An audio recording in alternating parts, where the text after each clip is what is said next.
calculate some of the variables that would be developed by that business, such as the number of employees, the total assessment, the number of trips that would be generated, and total space that's allowed. The GIS, all of the formulas that are involved in this are dynamic, so it operates by simply dragging and dropping dots onto the screen. Those dots represent a business, a land use type.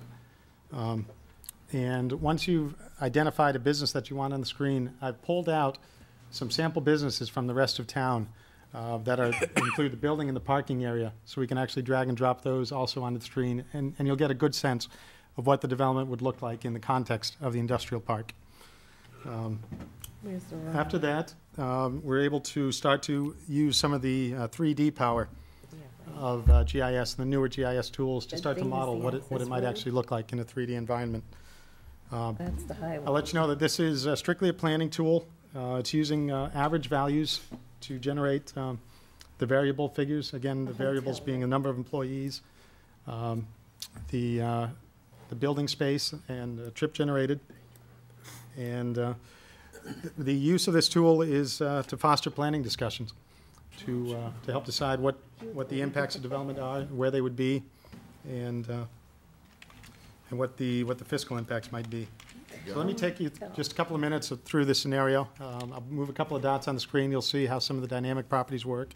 John, if I just can add, what we're looking at is the airport area. The roadway to the top left is the airport access road, which is hooks. It comes out of Bedford and Manchester and hooks into the airport. The intersection that you see as in the road leading into Londonderry is the Pettingill Road project that I spoke about at the beginning of the meeting. And they get to a point where I just made with regard to the characteristic and objective section of our ordinance, is that's the roadway network that we hope will be established, whether it looks exactly like that or somewhere. But in order to penetrate the body of that area, that 1,000 acres over there, then you need a roadway network in order to get there. And the reason why we have those thresholds established in our regulations for certain uses is that we just want to make sure that that network, as it gets established, so we can maximize the development potential in that area, as opposed to having a American Grocers, which that's now in Pembroke. It's 1 million square feet, and imagine if that 1 million square feet was located on some area of that land, then you'll never, in such a way where it blocks the full development potential of there, then you'll never realize you'll be held to 1 million square feet as opposed to the 4.5 million square feet that we anticipate. All those other little gray roads we don't have responsibility for, right? You just. Those would be a responsibility of private developers. Correct. So we're only one gray road. That's right. That's right. Can we put a hotel right there, where Andre is, right in that corner? Let me get back to John's presentation, and we'll get right into that. I want a hotel on that, right? On a hotel, let me I want a see what hotel. We'll see what John has, and then we can mix and match. No, they're all over there, hotel, education. I want a hotel there. I don't want it now. What we can do, so what I I have want here, the hotel there tomorrow. Kathy, I've thrown a couple of dots in the left side of the screen. What I'll do is I'll drag one over onto the page. Well, who would build a hotel there? What you see, first of all, the little labels on top of the parcels are telling you how much total acreage is there for that particular area. This one, this is the whole outside of the loop. We have a total of, I think, 236 acres. When I dragged on, the building that I dragged on was a 350,000 square foot industrial property, okay, and that's akin to the Harvey Industries. The total available land dropped to 188 acres, so that's taking roughly 40 acres. If you're interested in a hotel, what we can do is change the attributes. So instead of being a manufacturing facility, we can change it to a hotel, and then change the size. So that might be a 200,000 square foot hotel.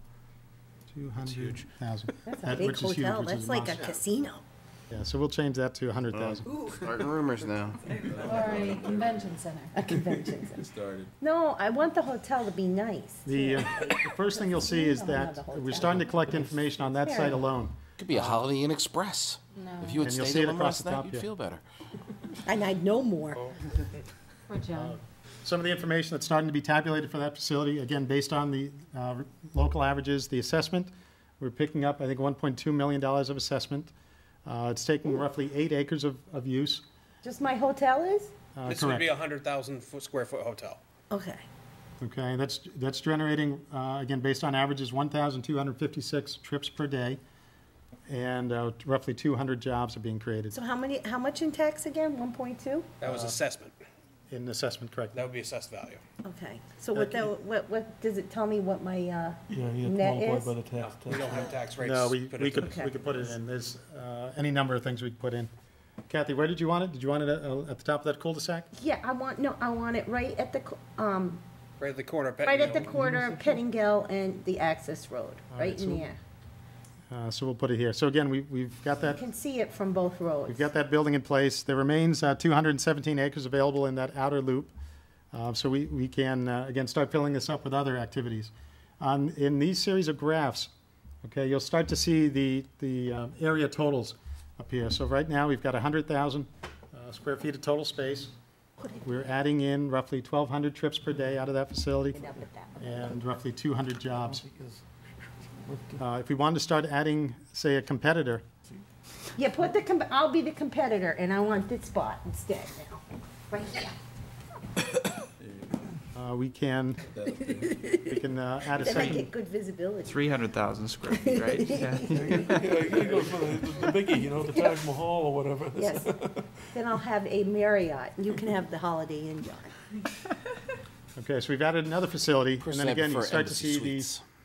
You start to see the variables changing on the side. Where'd it go? Tim, what did you do to my hotel? Laser button, and I'll be right back.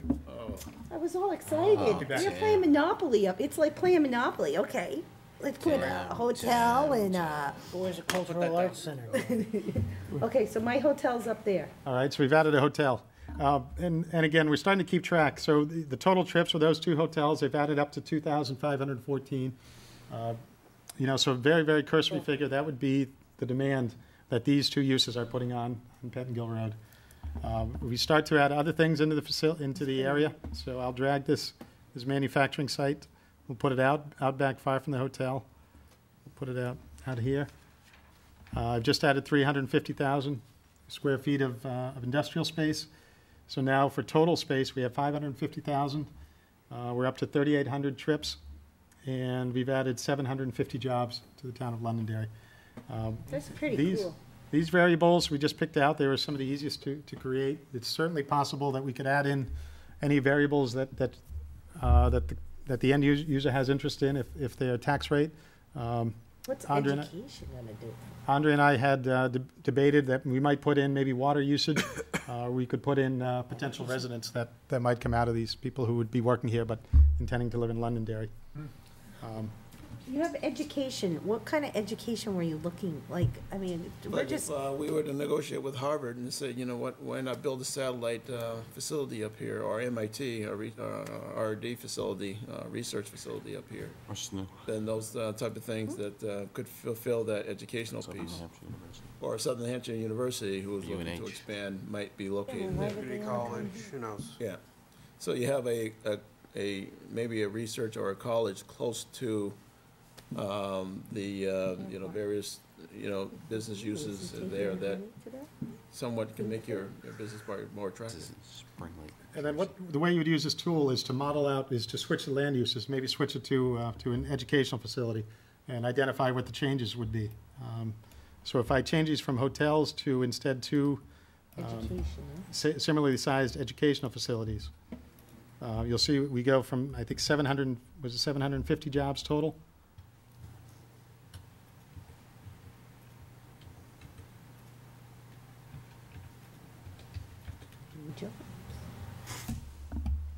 So we could sit and design the whole area, see what brings in the most taxes. And we've Oh, we changed got it to a those, bunch they of apparently jobs. they have a higher rate of employment, so we're at 1,150 jobs. Hey, what's the tax Okay. assessment though? And we'll have is that in Are there version two. assessments at the same level? Appraised value. It's about being That the would be the gateway to appraised value. southern New Hampshire. Stop talking about taxes. And then the appraised value of the site has increased to Curious. 550, That's the space, that's not the that value. space, excuse me, Just curious what an educational facility in a hotel gets you. Just out of curiosity. is it 41 million? I think as Yeah, far as 41. assessment is We've had concerned, 41 I million. think your hotels, your office parks, and your your retail are on your higher end of your tax